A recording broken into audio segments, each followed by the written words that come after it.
özellikle orası ne yaparsam yapayım hemen dolaşıyor. Oraları incelteceğim biraz. Ki gelmeden önce taradığım için o kabarık halde yani. Normalde kuru taramıyorum ama. Dökülme var mı çok? Var. Düzenli tarıyor musun? Banyodan banyoya ama hani düzenli banyo yapıyorum. Banyo dışında taramıyorum. Çünkü taranmıyor zaten, kötü oluyor. Kırılıyor çok. Doğumdan sonra dökülme normal. Evet. Şey olabilir, karışma sebebi. Dökülen saçlar saçın kaygan olmadığı için içinde kalıyor. Anladım. Orada duruyor. Onlar birbirine girmeye başlıyor. Mesela tarayıp bir kere onları aldı mı biraz daha rahatlıyor taram. Banyoda alıyorum hani, ondan sonra bir kere daha yıkıyorum taradıktan sonra aslında ama bilmiyorum İşte o arada ki. da dökülüp orada Olabilir. kalıyor olabilir. Bir de şey de olabilir mi? Tam ben bu saçımı bu şekilde yaptırdım ve bir hafta sonra hamile oldum öğrendim. Ondan sonra mecburen şey yapmadım. O yakmış, biraz yanmış da ondan dolayı da bu şekilde olmuş Bunların olabilir etkisi mi? zaten var. Değil mi? O kuruttu hani O açıcıyla. zaten kurutur da onun olmadığı kısımlarda da karışma var. O da çok O da uzunluğu da. saçın zaten yapısal olarak kuru.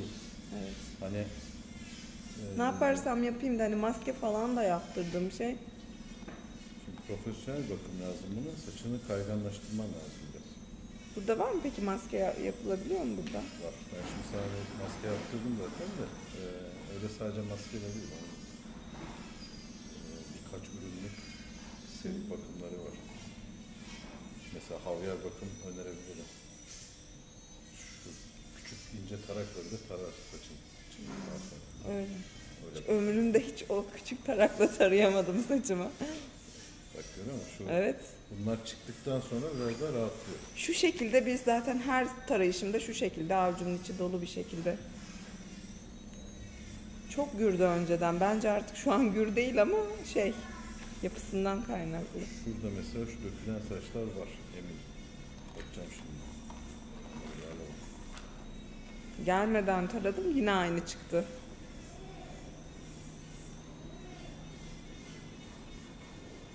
hani bak bu tararken dökülme değil. İçte Dökülmüş, kalıyor. içinde onlar düğümlenmiş.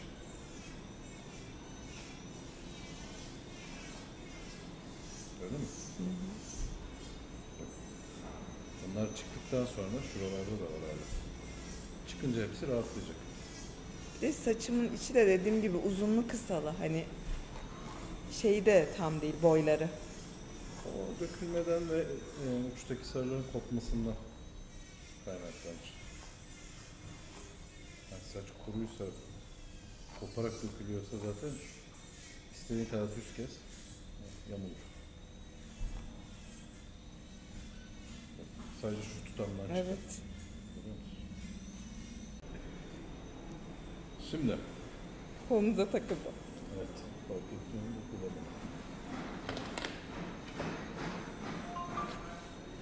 Şöyle bir şey yapacağız. Sarılar tamamen gitmeyecek. Kötü durur mu? Çok kısalır.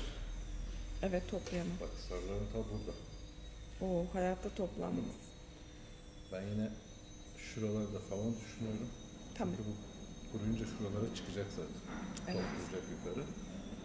Çok hafif uca bir hareket veririz. Bir dalgasını görelim nasıl bir şey. Ama düzleştirdiğinde biraz çatal çatal durur. O hep duruyor zaten hani. Şimdi dümdüz yapıp şişmesindense ki Genelde düzleştirip daha maşa çok. yapıyorum. Maşada O gizleniyor zaman olur. ucu. Ha. Hı hı. Çünkü hani çok fazla kullanamayacaksın düz. Evet. Yani daha çok doğal. Dalgasını Yapalım. kullanıyorum. Yani o dalgası geri gelirse eğer güzel bir Gelir dalgası gibi duruyor var. ama biraz desteklemen lazım. Yani mutlu belirginleştirici bir şeyler kullanarak onu dalgaları vereceksin. Yani yapacağım yine şuralarda. Çok kısaltırsam da çok kabaracak çünkü. Bu boyutta kuruduğunu da şey yaparsak yukarıdan toplayamam değil mi? Şuralardan falan toplayabilirim saçımı. Yani çok yukarıdan evet, düşer mesela. Tamam. Tamam yani Yani önemli yukarıdan da olan toplarsın da tel saç tokayla çok falan. uzun değil. duracak. Aynen düşme olabilir. Şuralarda toplamak. Tamam, yani önemli olan saçım temizlensin çünkü şimdiye kadar hep uçtan olmuyor yani uçtanla. Bir de dümdüz yapmayacağım. Tamam. Hafif bir ovallik vereceğim yine. Tamam. Hafif kat vereceğim için ovallik daha şık durur. O sarılarda daha sonra bakacağız. Evet, onun rengini. Şu an biraz uçta kaldı. Bunlar kötü duracak da. Peki daha sonra renk değiştirirken yine onları kesmek mi gerekecek? Onlar değişir mi rengi? Uçta kalanlar. Yani Şimdi mesela bunlar- atıyorum bir hafta sonra renk değiştirmeye geldim. Şimdi diplerini yaparız. Buraya da dibinde biraz eşitlemeye çalışırız ama çok fazla burayla oynarsak... O zaman biraz kopar. uzatıp da gelsem daha sağlıklı. Yani kestirip ona göre. Ha, arada biraz karışır, çok sırıtmaz ama buna temas eden yerler kopma şansı çok yüksek. Şimdi dümdüz duruyoruz.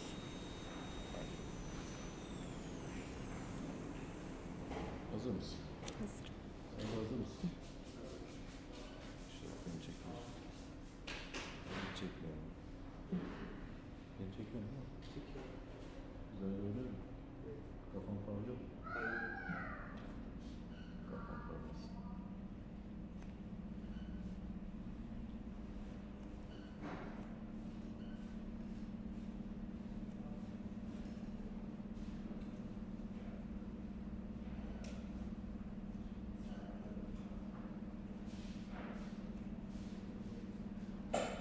Şimdiden hafifledim.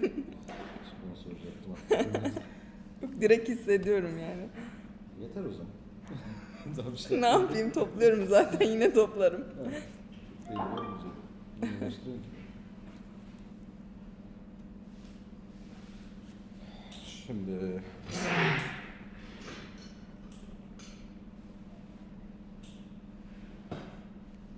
Uçlarının halini görüyor musun? Evet. Renk olarak da çok kötü. Kötü. Yani onlara şeyde mask falan da daha sonra cila geçtiremedim direkt hamilelik olduğu için. Hepten gitti yani renkler. Aslında cila deriyle bir bağı yok onun. Ya ne bileyim, ikiz gebelikti, bir de böyle çok da kıpırdamadım. Böyle bir şey vardı. Korkudan. Yok, korona zamanı zaten böyle bir şeydi yani. Evet, sağlıklı olsun. Saç her zaman yapılır.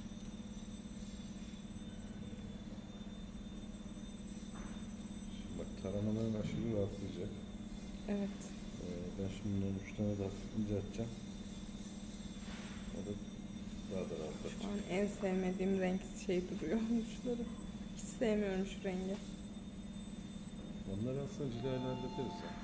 Yani en azından yapılana kadar Aa, çok idare sevinirim. edebilirsin. Biraz daha şey bir renk.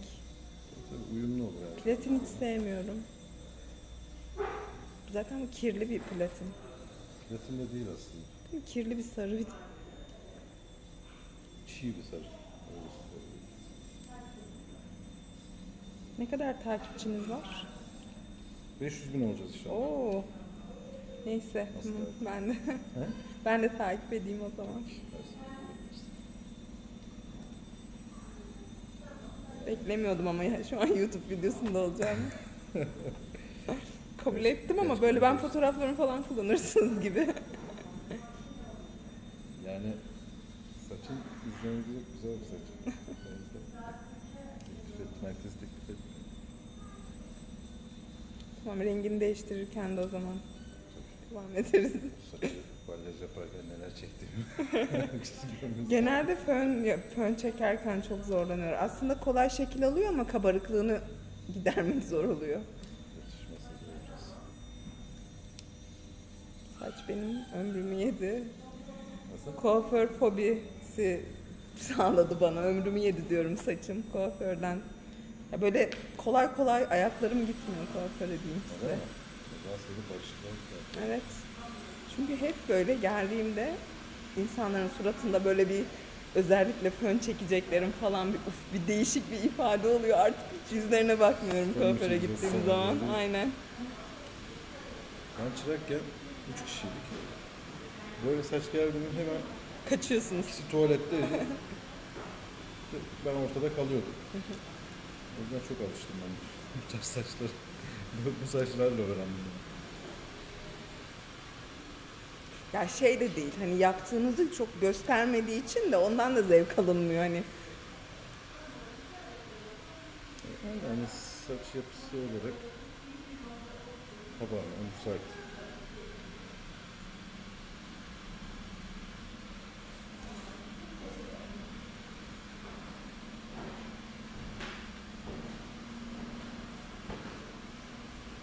Yani ben yerinde olsam bunu daha çok doğal kullanırım.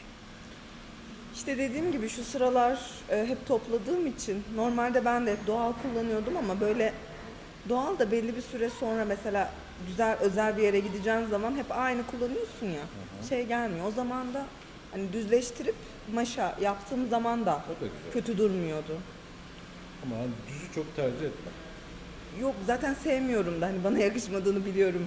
Uçları kötü duruyor. Yani Yaptırırsam da düz kırık fön oluyor ya hani saklamak için uçlarını.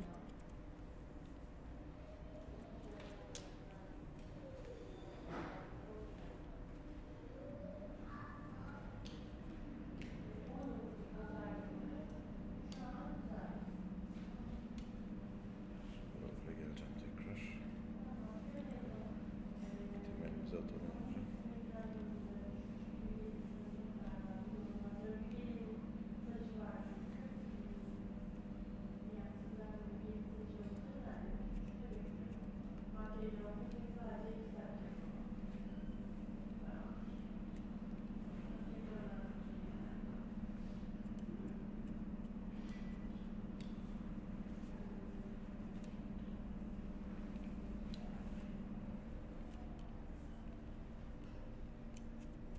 Saçı olan da dertli, olmayan da dertli. Evet. Bilmiyorum hangisi yani yine daha az saçım olacağına topluyorum bir şekilde örüyorum şekil veriyorum yani. Çok aslında değişik örgü modelleri yapıyorum hani yapardım kendim. Yine öğrenebilirsin. O da güzel duruyor öyle olduğu zaman. En azından kabarıklığı belli olmuyor. Tabii örgü yapıp bir gün sonra açıp Evet o da iyi oluyor. kabarıklı da güzel duruyor.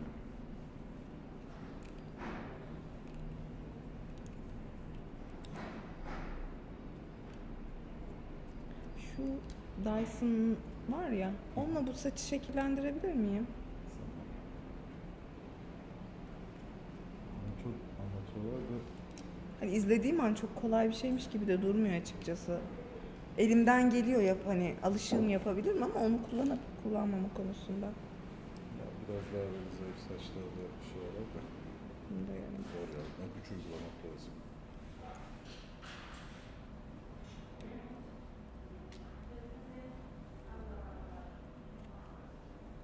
Hala takılıyor.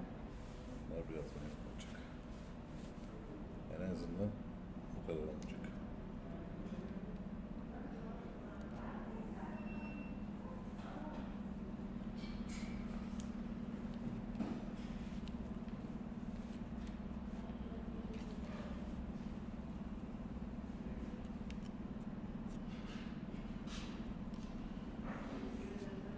Yukarıda.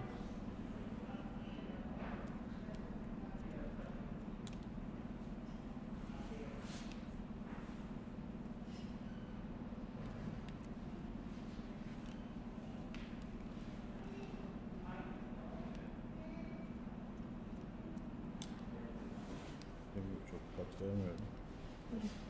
Yani Bu siz, sefer oransız kabarır. siz rahat kullanımıma göre ayarlayın. Şimdi şurası daha kısa olursa daha çok yukarı çıkar Evet. çünkü bu sefer arada bir uçurum olur. Öne doğru.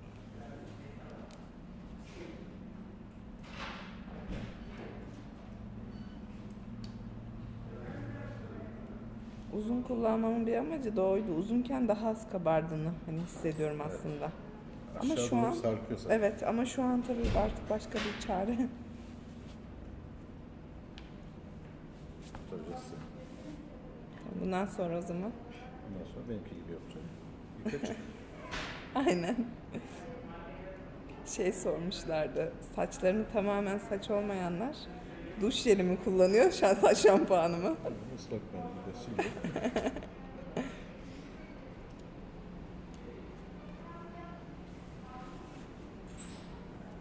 Şampuan kayıyor.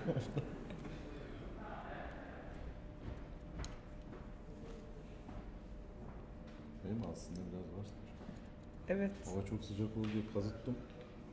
Bir gün sonra yağmur fırtına.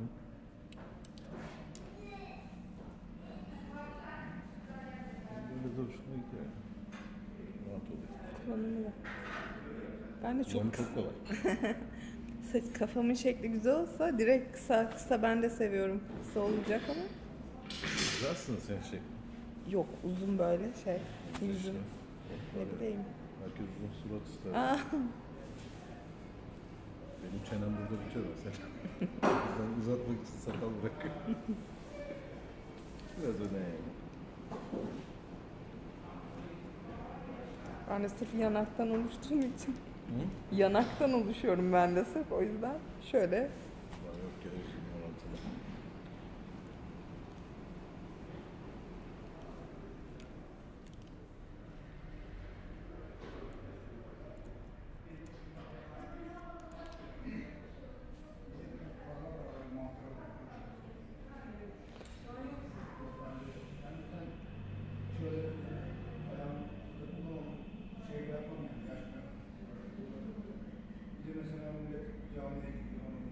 Alttaki yorumlarda umarım bu saçı böyle yapana kadar neredeydim falan gibi şeyler yazmasın.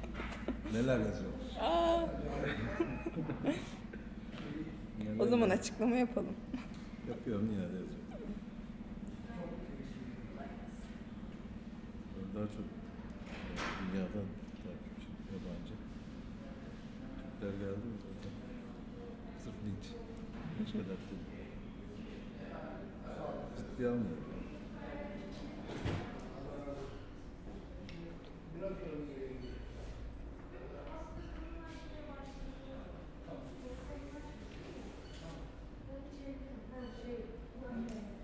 Kimisi gelir, niye bu kadar kısalttın diye bana soruyor. Kimisi gelir, ben olsam daha çok kısaltırdım. Yani Ama o da onlar söylüyor. göreceli şeyler ki. Hı? Göreceli şeyler ki yani. İşte göreceli Herkesin ama kullanmak istediğine göre. Mesela şu an normalde ben de bu tarz, bu kısalıkta bir saç istemiyorum ama benim saçımın şu an başka yapılabilecek hiçbir şey yok. yani Ya tamamen kısa ya da... böyle hakaret falan edenler de oluyor. Oo. Ciddi almıyorum. İşte ben alışık değilim ya. Yok, seni ben korurum canım. Bizde kişisel verileri korumamız gerekiyor. Gene de bana soruyorlar ya, senlik bir durum yok. Şeyler zaten hakaret falan ederse spam'a düşüyor. O şeyi kontrol etmem için. Ondan direkt yoruma gitti yani. Ben onaylarsam da.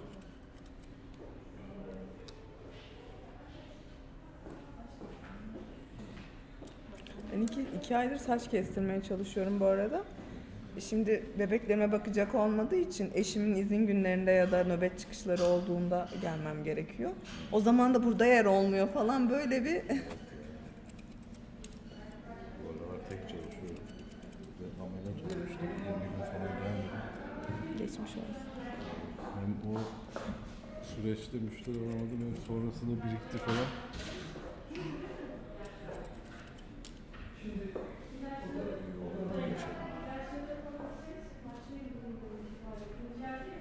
Şu an en kabak hali bu yani. Aa, gerçekten ama kuruyacak. Kuruduğunda şöyle olur. Tarayarak kabarttığım yani. Ya şey şu an şöyle bir krem yaptığımda kullanabilirim ben bunu kendi kendime. Tabii, varsın.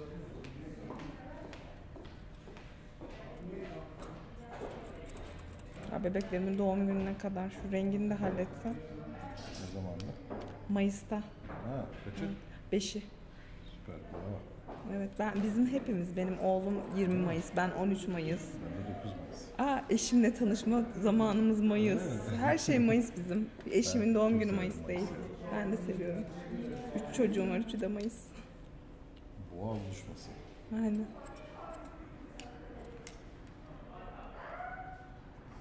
Boğa iştahı diye bir şey var ama sizde de var mı? Bende mi?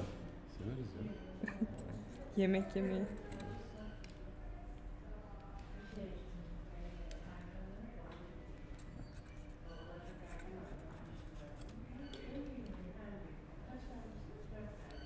Şunu kabartıyorum. Şu şey olmaz değil mi? Önü kısa, arkası biraz daha uzun. Özellikle yapmadım. Çok yukarı toplayacak. Yani normalde ovalde biraz daha kısadan gelir ama sen zaten toplayacağı için hiç girmedin o işe.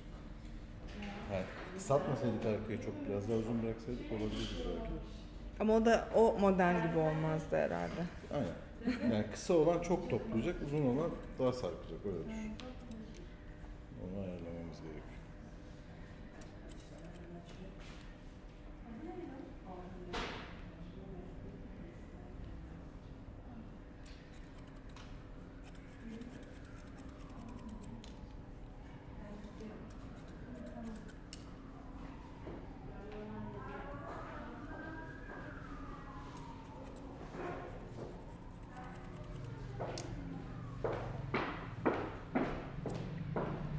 Acil iyi bir bakıma ihtiyacın var. Ve onu devam etmeye sürekli yani. Seferler. İşte o Belli konuda bir birazcık ihtiyaç şeyim hatırlamış. var. Ama bu kısalıkta bakımımı rahat yapabilirim. Hani o saçlar çok zamanımı alıyordu. Hani Şimdi taraman da kolaymış. taradığım an yeniden dolanıyor.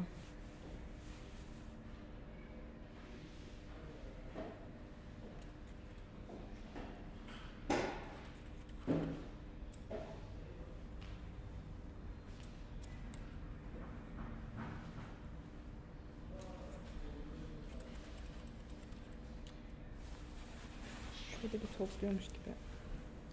Çok Tamam, rahat. Yukarıda da toplayabilirsin. Öne doğru gelelim.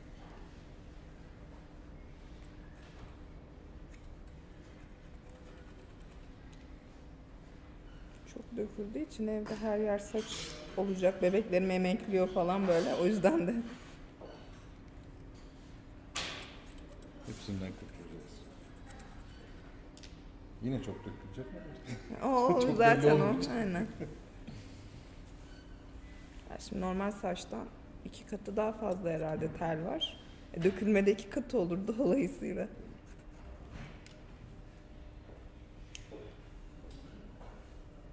Aslında tel yapısı olarak normal. Çok yoğun değil. Şekil de kolay oluyor aslında. Hani böyle şekilde de zorlanmıyorum ama Yapısı yani saçın yapısı olarak Türeliyor. kabarık olduğu için çok aşırı görünüyor. merinos. Bir de çok kuru olduğu için yapıyor. Pütürleşiyor saç direkt.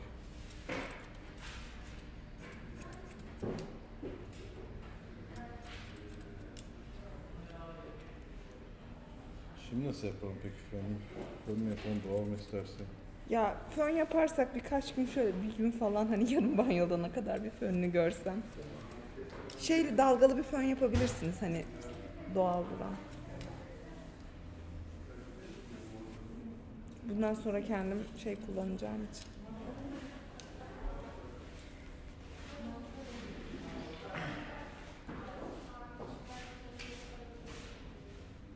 Biraz öne doğru.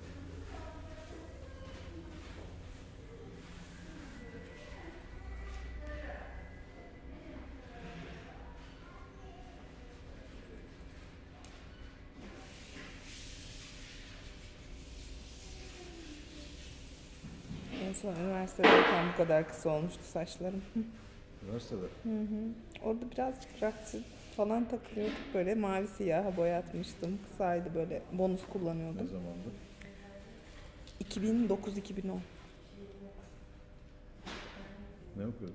Hemşireyim ben hemşirelik Öyle mi? okuyordum. Instagram'da Nurse yazıyor mu? Yok. Yani hemşire olup Nurse Hayır. yazıyor mu? Onu hiç kullanmıyorum.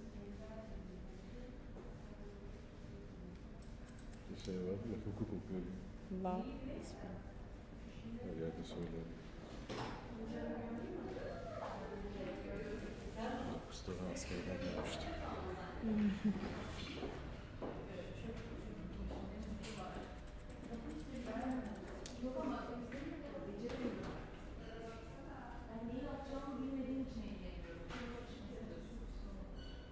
Ne tarafa ayırıyorsun? Yani ayırmak Bu istersen. tarafa. Uzun süredir ayırmadım direkt hep böyle.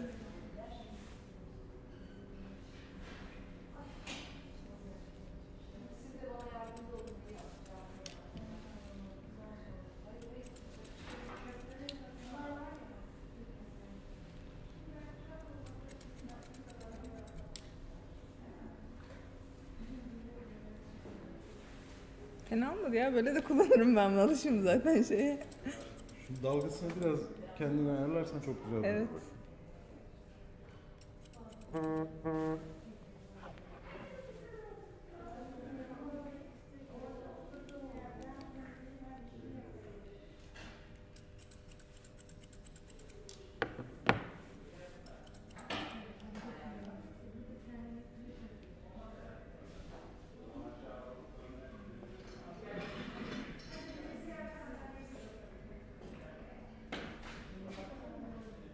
Daha da hafifledin mi?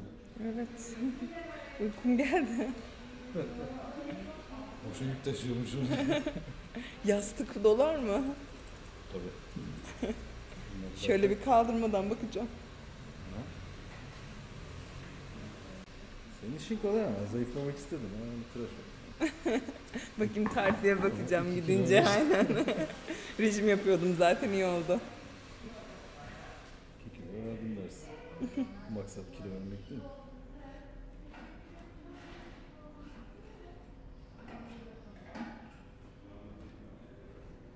Bence tamam. Bir şekillendirelim. Bir de yukarıda topla. Çok rahat. Evet hiç alttan da Hatta böyle kıvırırsan böyle balerin gibi. aynen genelde zaten o yüzden o uçlar öyle kıvırarak yapmanın sonucu. Ha, tamam süper. Daha rahat rahat. Şuradan hiç çıkmadı hatta bu kadar uzunken çıkıyordu. Kırıklardı sanırım şeylerdi. Uzunken İşte o çıkıyordu arada şu an dökülüp kalanlar. çıkmıyor evet. Ya şimdi daha rahat tarayacaksın. Uçları o takılan yerleri incelttiğiniz için oradan bir kayacak tarak. Yani hafif yine takılır ama bu kadar olmayacak. Elime şöyle girdi mi çıkması harika bir duyguymuş. Bayağıdır onu yaşamamıştım. Tamam.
Saçlar ya da toplanır saçın aynaların gelir açık yaz geliyor. Hadi bak hangi renkler varmış ve başta karar ver. Sence yürüyüşü gelir. Evet.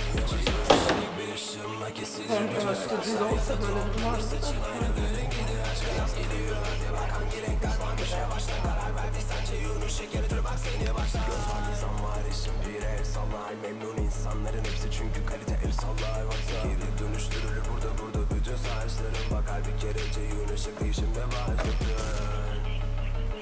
Saçlarım bakar bir kere Ceyhun ışık değişimde başladı. Geri dönüştürülür burada bütün saçlar bakar bir kere Ceyhun ışık değişimde başladı. Ceyhun ışık bir ışığımla kesilir bütün saçlar ya da toplanır saçın aynaların gelir aşk yaz geliyor. Hadi bak hangi renkler varmış yavaşla karar verdiysen Ceyhun ışık yaratır bak seni başla. Ceyhun ışık bir ışığımla kesilir bütün saçlar ya da toplanır.